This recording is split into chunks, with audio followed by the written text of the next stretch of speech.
चला तर आज आपण बनवूया मँगो ज्यूस। तर हे बघा, मी हे पिकलेले आंबे घेतलेले आहेत, स्वच्छ पाण्याने धुवून घेतलेले आहेत। त्यानंतर आपण याचे छिलके काढून घेऊया। मी आंब्याचे छिलके काढून घेतलेले आहेत। आता आपण याचे छोटे छोटे पीसेस करून घेऊया।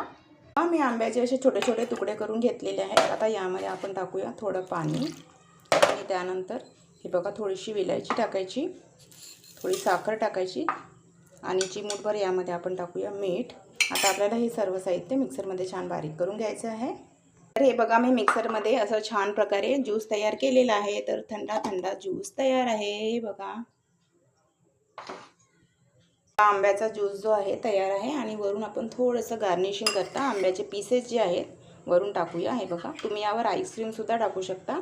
तर तयार आहे मँगो ज्यूस। तर सबस्क्राईब करा मराठी किचन विथ मनीषा आणि लाईक करा, शेअर करा।